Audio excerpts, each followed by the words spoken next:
Hello folks, welcome to Vijaya Karnataka. ನಾನು ನಿಮ್ಮ Charitha Patel. Friends, ಕೆಲವರಿಗೆ ಕುತ್ತಿಗೆ ಭಾಗದಲ್ಲಾಗಿರ್ಬೋದು, ಕಿವಿಯಿಂದ ಈ ಎಲ್ಬೋ ಹತ್ರ ಅಥವಾ ಮಂಡ್ಯ ಭಾಗದಲ್ಲಿ, ಹಾಗೆ ಕಂಕಳು ಭಾಗದಲ್ಲಿ ಕಪ್ಪಿರುತ್ತೆ. ಸೊ ಈ ಕಪ್ಪು ಇದ್ದಾಗ ಒಂಥರ ಹಿಂಸೆ ಅಂತ ಅನ್ಸುತ್ತೆ. ಕೈಯೆಲ್ಲ ವೈಟ್ ಕಲರ್ ಇದ್ಬಿಟ್ಟು, ಈಗ ಕುತ್ತಿಗೆ ಭಾಗ ಆಗಿರ್ಬೋದು ಅಥವಾ ಎಲ್ಬೋ ಆಗಿರ್ಬೋದು, ಮಂಡಿಗಳೆಲ್ಲ ಕಪ್ಪಿದಾಗ ನಾವು ಡ್ರೆಸ್ ಹಾಕ್ದಾಗ್ಲೂ ಕೂಡ ಒಂಥರ ಹಿಂಸೆ ಅಂತ ಅನ್ಸುತ್ತೆ, ಮುಜುಗರ ಅಂತ ಅನ್ಸುತ್ತೆ. ಸೊ ಇಂಥ ಸಂದರ್ಭದಲ್ಲಿ ಆ ಕಪ್ಪುಗಳನ್ನ ಅಥವಾ ಟ್ಯಾನ್ ಅನ್ನ ರಿಮೂವ್ ಮಾಡೋದಕ್ಕೆ ಏನ್ ಮಾಡ್ಬೋದು ಅಂತ ಹೇಳ್ಬಿಟ್ಟು ಈ ಒಂದು ವಿಡಿಯೋದಲ್ಲಿ ನಾನು ಟಿಪ್ಸ್ ಅನ್ನ ಕೊಡ್ತೀನಿ. ಮೊದಲನೇದಾಗಿ, ಈಗ ಕಿತ್ಲೆ ಹಣ್ಣನ್ನ ತಿಂತೀರಾ, ಸೊ ಆ ಸಿಪ್ಪೆಯನ್ನ ಬಿಸಾಕೋ ಬದಲು ಚೆನ್ನಾಗಿ ಒಣಗಿಸಿ ಅದನ್ನ ಪುಡಿ ಮಾಡಿ ಅದಕ್ಕೆ ಸ್ವಲ್ಪ ಕಡಲೆ ಹಿಟ್ಟನ್ನ ಹಾಕಿ ನೀರನ್ನ ಮಿಶ್ರಣ ಹಾಕ್ಬಿಟ್ಟು ಚೆನ್ನಾಗಿ ಪೇಸ್ಟ್ ಅನ್ನ ತಯಾರಿಸ್ಕೊಳ್ಳಿ. ಆ ಪೇಸ್ಟ್ ಅನ್ನ ನಿಮ್ಮ ಬ್ಲಾಕ್ ಎಲ್ಲಾಗಿರುತ್ತೆ ಆ ಜಾಗಗಳಿಗೆ ಹಚ್ಚಿ ಒಂದಿಷ್ಟು ನಿಮಿಷಗಳ ಕಾಲ, 15 to 20 ಮಿನಿಟ್ಸ್ ಬಿಟ್ಟು ನಂತರ ಒಂದು ಬಟ್ಟೆಯಿಂದ ಒರೆಸಿ ಆಮೇಲೆ ಬೆಚ್ಚಗಿನ ನೀರಿನಿಂದ ತೊಳೆಯೋದ್ರಿಂದ ಆ ಟ್ಯಾನ್ ರಿಮೂವ್ ಆಗುತ್ತೆ. ಇದೊಂದು ಸಿಂಪಲ್ ಟಿಪ್. ಇಲ್ಲ ಅಂತ ಹೇಳಿದ್ರೆ, ನಿಮಗೆ ಕಿತ್ಲೆ ಹಣ್ಣಿನ ಸಿಪ್ಪೆ ಇಲ್ಲ ಅಂತ ಹೇಳಿದ್ರೆ ಬರೀ ಕಡಲೆ ಹಿಟ್ಟನ್ನ ಕೂಡ ನೀವು ಬಳಸಬಹುದು. ಕಡಲೆ ಹಿಟ್ಟಿಗೆ ಸ್ವಲ್ಪ ನೀರನ್ನ ಹಾಕ್ಬಿಟ್ಟು ಚೆನ್ನಾಗಿ ಪೇಸ್ಟ್ ಅನ್ನ ತಯಾರಿಸಿಕೊಂಡು ಹಚ್ಚೋದ್ರಿಂದ ಕಲೆಗಳು ಅಂದ್ರೆ ಕಪ್ಪು ಕಲೆಗಳು ನಿವಾರಣೆ ಆಗುತ್ತೆ. ಅರಿಶಿಣವನ್ನ ಕೂಡ ನೀವು ಬಳಸಬಹುದು. ಅರಿಶಿಣದಲ್ಲಿ ಸಾಕಷ್ಟು ಔಷಧಿ ಗುಣಗಳಿದ್ರೆ, ಆಂಟಿ ಬ್ಯಾಕ್ಟೀರಿಯಲ್, ಆಂಟಿ ಫಂಗಲ್ ಅಂಶಗಳು ಕೂಡ ಹೆಚ್ಚಿದೆ. ಆರೋಗ್ಯಕ್ಕೆ ತುಂಬಾನೇ ಒಳ್ಳೆಯದು. ಸೊ ಕಲೆಗಳನ್ನ ನಿವಾರಣೆ ಮಾಡೋದಕ್ಕೆ ಬೆಸ್ಟ್ ಹೋಮ್ ರೆಮಿಡಿ ಅಂತ ಹೇಳೋದಕ್ಕೆ ಇಷ್ಟಪಡ್ತೀನಿ. ಸೊ ಹಾಗಾಗಿ ಈಗ ಏನ್ ಕುತ್ತಿಗೆ ಭಾಗದಲ್ಲಿ ಕಪ್ಪಾಗಿದ್ರು ಅಥವಾ ಕಂಕಳು ಭಾಗದಲ್ಲಿ ಕಪ್ಪಾಗಿದ್ರು, 1 ಟೇಬಲ್ ಸ್ಪೂನ್ ಅಷ್ಟು ಅರಿಶಿಣಕ್ಕೆ ಸ್ವಲ್ಪ ನೀರನ್ನ ಹಾಕಿ ಚೆನ್ನಾಗಿ ಪೇಸ್ಟ್ ಅನ್ನ ತಯಾರಿಸಿಕೊಂಡು ಹಚ್ಚಿ ಕೆಲ ನಿಮಿಷಗಳ ಕಾಲ ಹಾಗೆ ಬಿಟ್ಟು ನಂತರ ಸ್ಕ್ರಬ್ ಮಾಡಿ ವಾಶ್ ಮಾಡಿ. ಇದರಿಂದ ಕೂಡ ಏನು ಟ್ಯಾನ್ ರಿಮೂವ್ ಆಗುತ್ತೆ. ಅದ್ರ ಜೊತೆಗೆ ಬೇಕಿಂಗ್ ಸೋಡಾ ಮನೆಯಲ್ಲಿ ಹೇಗೂ ಇರುತ್ತೆ. ಸೊ ಬೇಕಿಂಗ್ ಸೋಡಾಗೆ ಸ್ವಲ್ಪ ನಿಂಬೆ ರಸವನ್ನ ಹಾಕಿ ಪೇಸ್ಟ್ ಅನ್ನ ತಯಾರಿಸಿಕೊಳ್ಳಿ. ಅದಾದ್ಮೇಲೆ ಕಪ್ಪಾದ ಜಾಗಕ್ಕೆ ಹಚ್ಚಿ ಕೆಲ ನಿಮಿಷಗಳ ಕಾಲ ಹಾಗೆ ಬಿಟ್ಟು ನಂತರ ನೀವು ವಾಶ್ ಮಾಡ್ಬೋದು. ಇದು ಕೂಡ ಒಂದು ಸಿಂಪಲ್ ಟಿಪ್, ಬೇಗನೆ ಟ್ಯಾನ್ ರಿಮೂವ್ ಆಗುತ್ತೆ ಅಂತ ಹೇಳೋದಕ್ಕೆ ಇಷ್ಟಪಡ್ತೀನಿ.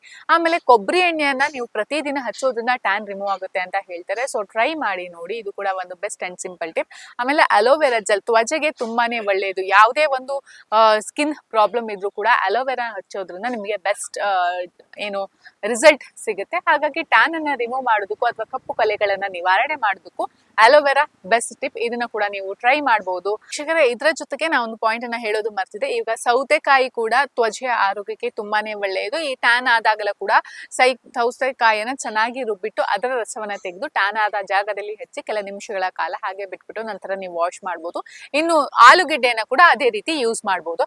ಆದ್ರೆ ಇದೆಲ್ಲದಕ್ಕಿಂತ ಮುಂಚೆ ನಾವು ಏನು ಇವಾಗ ಸ್ನಾನ ಮಾಡ್ಬೇಕಾದ್ರಾಗ್ಲಿ ಅಥವಾ ಕೈಕಾಲು ತೊಳಿಬೇಕಾದ್ರೆ ನೀಟಾಗಿ ಸೋಪ್ ಹಾಕಿ ಕೊಳೆಗಳನ್ನ ತೆಗಿಬೇಕು. ಕೆಲವರು ಹಾಗೆ ಮಾಡ್ತಾರೆ. ಈ ಕುತ್ತಿಗೆ ಭಾಗ ಕಪ್ಪಾಗೋದಕ್ಕೆ ಮೇನ್ ಅದೇ ರೀಸನ್. ಕ್ಲೀನ್ಲಿನೆಸ್ ಇಲ್ಲ ಅಂತ ಹೇಳಿದ್ರೆ ಕಪ್ಪಾಗ್ತಾ ಹೋಗುತ್ತೆ. ಅದರಿಂದ ಬೇರೆ ಸಮಸ್ಯೆಗಳು ಕೂಡ ಶುರುವಾಗುತ್ತೆ.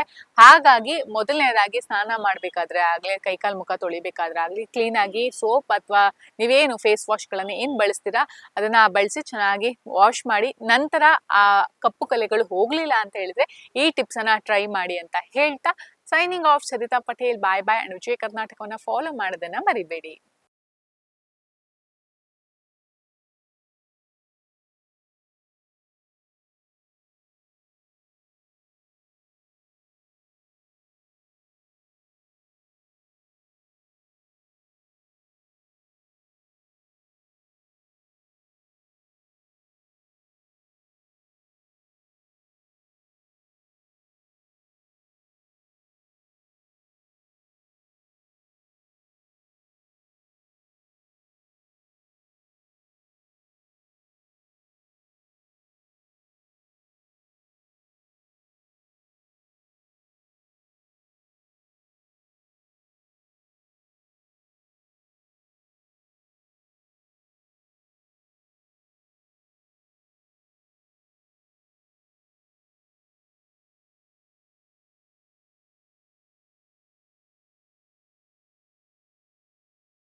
ಡಿಲೀಟ್ ಮಾಡಿದ್ರಾ?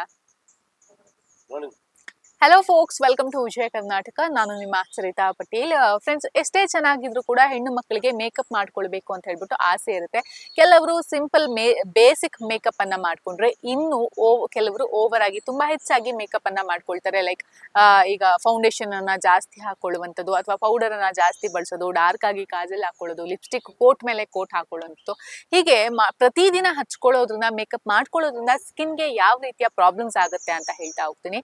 ಮೊದಲನೇದಾಗಿ ಮುಖದಲ್ಲಿ ಓಪನ್ ಪೋರ್ಸ್ ಮತ್ತು ಪಿಂಪಲ್ಸ್ ಶುರುವಾಗುತ್ತೆ. ಸೊ ಒಂದೆರಡು ಪಿಂಪಲ್ ಆಗೋ ಜಾಗದಲ್ಲಿ 4-5 ಪಿಂಪಲ್ಸ್ ಹೆಚ್ಚಾಗ್ತಾ ಹೋಗುತ್ತೆ. ಆಮೇಲೆ ಓಪನ್ ಪೋರ್ಸ್ ಆದ್ರೆ ಅದನ್ನ ಕರೆಕ್ಟ್ ಮಾಡ್ಕೊಳ್ಳೋದಕ್ಕೆ ತುಂಬಾನೇ ಟೈಮ್ ಬೇಕು. ಹಾಗಾಗಿ ಮೇಕಪ್ ಅನ್ನ ಹೆಚ್ಚಾಗಿ ಬಳಸಬಾರ್ದು ಅಂತ ಹೇಳ್ಬಿಟ್ಟು ತುಂಬಾ ಜನ ಸಜೆಸ್ಟ್ ಮಾಡ್ತಾರೆ. ಇನ್ನು ಸೆಕೆಂಡ್ ಥಿಂಗ್ ಅಂತ ಹೇಳಿದ್ರೆ, ಈಗ ಮುಖದಲ್ಲಿ ಡ್ರೈನೆಸ್ ಹೆಚ್ಚಾಗ್ತಾ ಹೋಗುತ್ತೆ. ಸೊ ಮುಖ ಒಡೆಯೋದಕ್ಕಿಂತ ಒಂಥರ, ಈಗ ಡಿಹೈಡ್ರೇಟ್ ಆದಾಗ ನಿಮ್ಮ ಸ್ಕಿನ್ ಯಾವ ತರ ಡ್ರೈ ಇರುತ್ತೆ, ಅದೇ ತರ ಮೇಕಪ್ ಹಾಕಿದಾಗ್ಲೂ ಕೂಡ ಡ್ರೈ ಆಗಿ ಡಿಹೈಡ್ರೇಟ್ ಆಗುತ್ತೆ. ಎಷ್ಟೇ ಮಾಯಿಶ್ಚರೈಸ್ ಮಾಡಿದ್ರು ಕೂಡ ಡ್ರೈನೆಸ್ ಹಾಗೆ ಇರುತ್ತೆ ಹೆಚ್ಚಾಗಿ ಮೇಕಪ್ ಅನ್ನ ಬಳಸೋದ್ರಿಂದ. ಇದರ ಜೊತೆಗೆ ಸ್ಕಿನ್ ನಲ್ಲಿ ಇರಿಟೇಷನ್ ಆಗಿರ್ಬೋದು, ಇಚಿಂಗ್ ಕೂಡ ಜಾಸ್ತಿ ಆಗುತ್ತೆ. ಕೆಲವೊಬ್ಬರಿಗೆ ತುರಿಕೆ ಸ್ಟಾರ್ಟ್ ಆಗುತ್ತೆ, ಚಿಕ್ಕ ಚಿಕ್ಕ ಗುಳ್ಳೆಗಳು, ಪಿಂಪಲ್ಸ್ ಅಂತ ಹೇಳೋಕ್ಕಾಗಲ್ಲ, ತುರಿ ಇರುತ್ತೆ. ಸೊ ಎಲ್ಲ ಕಡೆನೂ ಗುಳ್ಳೆಗಳು ಸ್ಟಾರ್ಟ್ ಆಗುತ್ತೆ. ಅದನ್ನ ಕಡಿಮೆ ಮಾಡ್ಕೊಳ್ಳೋದಕ್ಕೆ ನಾವು ಮತ್ತೆ ಅದಕ್ಕೆ ಒಂದಿಷ್ಟು ರೆಮಿಡಿಗಳನ್ನ ಮಾಡಬೇಕು ಅಥವಾ ಟ್ರೀಟ್ಮೆಂಟ್ ಅನ್ನ ತಗೊಳ್ಬೇಕು. ಇನ್ನು ಕೆಲವರಿಗೆ ಈ ಮೇಕಪ್ ಜಾಸ್ತಿ ಆದಾಗ ಮುಖದಲ್ಲಿ ಕಲೆಗಳು, ನ್ಯಾಚುರಲ್ ಆಗಿ ಕಲೆಗಳು ಶುರುವಾಗ್ತಾ ಹೋಗುತ್ತೆ. ಅದು ಕೂಡ ಒಂದು ಮೇನ್ ಪ್ರಾಬ್ಲಮ್ ಅಂತ ಹೇಳೋದಕ್ಕೆ ಇಷ್ಟಪಡ್ತೀನಿ. ಇನ್ನು ಬರೀ ಮೇಕಪ್ ಅಂತ ಅಲ್ಲ, ಈಗ ಮೇಕಪ್ ಮಾಡ್ಕೊಂಡಾಗ ಹೇರ್ ಸ್ಟೈಲ್ ಕೂಡ ಮಾಡ್ಕೊಳ್ಬೇಕಾಗುತ್ತೆ. ಸೊ ಚೆನ್ನಾಗಿ ಮೇಕಪ್ ಮಾಡ್ಕೊಂಡು ಕೂದಲು ಹಾಗೆ ಬಿಟ್ಕೊಂಡ್ರೆ ಚೆನ್ನಾಗಿ ಕಾಣಿಸಲ್ಲ. ಕೆಲವರು ಸ್ಟ್ರೈಟ್ ಮಾಡ್ಕೊಳ್ಳುವಂಥದ್ದು ಅಥವಾ ಕರ್ಲ್ ಮಾಡ್ಕೊಳ್ಳುವಂಥದ್ದು, ಇದನ್ನೆಲ್ಲ ಮಾಡ್ಕೊಳ್ಳೋದ್ರಿಂದ ಕೂದಲಿಗೂ ಕೂಡ ಡ್ಯಾಮೇಜ್ ಆಗ್ತಾ ಹೋಗುತ್ತೆ. ಲೈಕ್ ಹೇರ್ ಫಾಲ್ ಆಗುವಂಥದ್ದು, ಡ್ಯಾಂಡ್ರಫ್ ಹೆಚ್ಚಾಗುತ್ತೆ, ಸ್ಪ್ಲಿಟ್ ಎಂಡ್ಸ್ ಆಗ್ತಾ ಹೋಗುತ್ತೆ. ಕೂದಲು ಅದರ ಕ್ವಾಲಿಟಿಯನ್ನ ಕ್ವಾಂಟಿಟಿ ಕಡಿಮೆ ಆಗುತ್ತೆ, ಕ್ವಾಲಿಟಿ ಕೂಡ ಕಡಿಮೆ ಆಗ್ತಾ ಹೋಗುತ್ತೆ, ಸ್ಟ್ರೆಂತ್ ಅನ್ನ ಕಳ್ಕೊಳ್ಳುತ್ತೆ ಅಂತ ಹೇಳೋಕೆ ಇಷ್ಟಪಡ್ತೀನಿ. ಇದೆಲ್ಲದರ ಜೊತೆಗೆ ಏಜಿಂಗ್ ಪ್ರಾಬ್ಲಮ್, ಮೇಕಪ್ ಜಾಸ್ತಿ ಆದಾಗ ಮುಖ ಸುಕ್ಕು ಕಟ್ಟುವಂಥದ್ದು, ವ್ರಿಂಕಲ್ಸ್ ಜಾಸ್ತಿ ಆಗ್ತಾ ಹೋಗುತ್ತೆ. ಚಿಕ್ಕ ಏಜ್ ಅಲ್ಲೇ ಮುಖ ಸುಕ್ಕಾಗ್ಬಿಟ್ಟು ಆ ಗ್ಲೋ ಅನ್ನ ಕಳ್ಕೊಳ್ಳುತ್ತೆ. ನ್ಯಾಚುರಲ್ ಗ್ಲೋ ಏನಿರುತ್ತೆ ಅದು ಕಡಿಮೆ ಆಗ್ತಾ ಹೋಗುತ್ತೆ. ಹಾಗಾಗಿ ಮೇಕಪ್ ಅನ್ನ ಜಾಸ್ತಿ ಮಾಡಬಾರ್ದು ಅಂತ ಹೇಳ್ತಾರೆ. ಇನ್ನು ಜಾಸ್ತಿ ಕಾಜಲ್ ಅನ್ನ ಬಳಸೋದ್ರಿಂದ ಕೂಡ ಕಣ್ಣಿನ ಸುತ್ತ ಡಾರ್ಕ್ ಸರ್ಕಲ್ಸ್ ಆಗುವಂತ ಚಾನ್ಸಸ್ ಇರುತ್ತೆ ಅಂತ ಹೇಳ್ತಾರೆ. ಹಾಗಾಗಿ ಮೇಕಪ್ ಅನ್ನ ಮಾಡ್ಕೊಳ್ಳಿ, ಆದ್ರೆ ಪ್ರತಿದಿನ ಹೆವಿ ಮೇಕಪ್ ಅನ್ನ ಮಾಡ್ಕೊಳ್ಳೋದಿಕ್ಕೆ ಹೋಗ್ಬೇಡಿ. ಅವಶ್ಯಕತೆ ಇದ್ರೆ ಮಾತ್ರ ಮೇಕಪ್ ಅನ್ನ ಮಾಡ್ಕೊಳ್ಳಿ. ಇನ್ನು ಕೆಲವರು ನೋಡ್ಬೇಕು, ಮನೆಯಲ್ಲಿದ್ರು ಕೂಡ ಲಿಪ್ಸ್ಟಿಕ್ ಹಚ್ಕೊಂಡು ಕೂತಿರ್ತಾರೆ, ಅಥವಾ ಎಲ್ಲೋ ಒಂದ್ ಕೆಳಗಡೆ ವಾಕ್ ಹೋಗ್ತೀವಿ ಅಂತ ಹೇಳಿದ್ರೆ ಲಿಪ್ಸ್ಟಿಕ್ ಹಚ್ಕೊಂಡು ವಾಕಿಂಗ್ ಹೋಗ್ತಾರೆ, ಅಥವಾ ಏನೋ ಒಂದು ಫೌಂಡೇಶನ್ ಅನ್ನ ಅಪ್ಲೈ ಮಾಡುವಂಥದ್ದು. ಆಮೇಲೆ ಕೆಲವರು ಈ ಫೌಂಡೇಶನ್ ಮ್ಯಾಚ್ ಆಗ್ತಾ ಇಲ್ಲ, ಇದು ಮ್ಯಾಚ್ ಆಗ್ತಾ ಇಲ್ಲ ಅಂತ ಹೇಳ್ಬಿಟ್ಟು ಆಗಾಗ ಫೌಂಡೇಶನ್ ಅನ್ನ ಚೇಂಜ್ ಮಾಡ್ಕೊಳ್ಳುವಂಥದ್ದು, ಬ್ರ್ಯಾಂಡ್ ಗಳನ್ನ ಚೇಂಜ್ ಮಾಡ್ತಾ ಇರ್ತಾರೆ. ಇದರಿಂದ ಕೂಡ ಪಿಂಪಲ್ಸ್ ಆಗುವಂತ ಚಾನ್ಸಸ್ ಜಾಸ್ತಿ ಇರುತ್ತೆ. ಮುಖ ತನ್ನ ನ್ಯಾಚುರಲ್ ಗ್ಲೋ ಅನ್ನ ಕಳ್ಕೊಳ್ಳುತ್ತೆ.